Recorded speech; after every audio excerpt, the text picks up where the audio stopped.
தமிழ்நாட்டுல தெருக்கு தெரு 5 star hotel இருக்கோ இல்லையோ, ஆனா தெருக்கு தெரு ரோட்டு கடை கண்டிப்பா இருக்கும். அதுலயே அங்க விக்கிற பொருள் எல்லாம் விலை கம்மியாவும் டேஸ்டாவும் இருக்குன்னு சொல்லிட்டு நாம பாட்டுக்கு நல்லா வாங்கி சாப்பிடுவோம். அதுல நாம விரும்பி சாப்பிடுற ஒண்ணுதான் காளான்.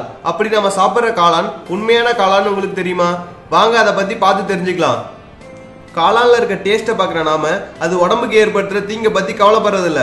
அப்படி நிறைய கடையில காளான்ற நேம்ல விற்கிற உணவு உண்மையான காளானே இல்ல. அது உண்மையான காளான் இல்லைன்னா வேற என்னன்னு கேக்குறீங்களா? முட்டைக்கோஸ், மைதா மாவு, உப்பு எல்லாம் சேர்த்து எண்ணெயில போட்டு பொரிச்சு எடுத்து தான் காளான்னு சொல்றாங்க. நாம சாப்பாடெல்லாம் கலராக பவுடர் போடுவோம்ல, அதே மாதிரி காளான சிவப்பு கலர் ஆகிறதுக்கு ஜிலேபி பவுடர் ஆட் பண்றாங்க. அப்புறம் காரமா இருக்கிறதுக்காக மிளகாத்தூளையும் தண்ணியில கரைச்சி ஆட் பண்றாங்க. அதுக்கப்புறம் இது எல்லாத்தையும் மிக்ஸ் பண்ணி ஹீட் பண்ணி தான் நமக்கு காளான்னு சொல்லிட்டு தராங்க. இதுல காரமும் உப்பும் அதிகமா இருக்கிறதுனால இதோட டேஸ்ட் நம்மள அப்படியே சுண்டி இழுக்குது. இந்த மாதிரி காரம் அதிகமா ஜிலேபி பவுடர் கலந்து, முட்டைக்கோஸ்ல அதிகமா உப்பு கலந்து, அப்புறம் மைதா மாவு கலந்த தீனியை சாப்பிடுறது உடம்புக்கு ரொம்ப கேடானதுன்னு ஹெல்த் டிபார்ட்மெண்ட் சொல்லியிருக்காங்க.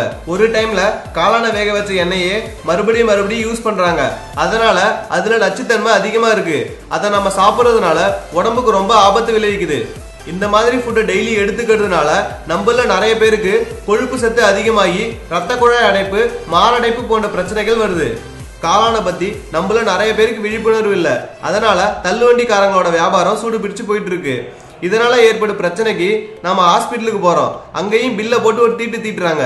சோ இனிமையாவது ரோட்டு கடையில காளான் சாப்பிட்றவங்களா இருந்தீங்கன்னா அது உடம்புக்கு கேடுன்னு புரிஞ்சுக்கிட்டு அதை சாப்பிட்றத அவாய்ட் பண்ணுங்க. அடுத்த வீடியோ பார்க்கறதுக்கு முன்னாடி கீழே இருக்கிற சப்ஸ்கிரைப் பட்டனை கிளிக் பண்ணி எங்க தமிழ் கேர் சேனலை மறக்காம சப்ஸ்கிரைப் பண்ணுங்க.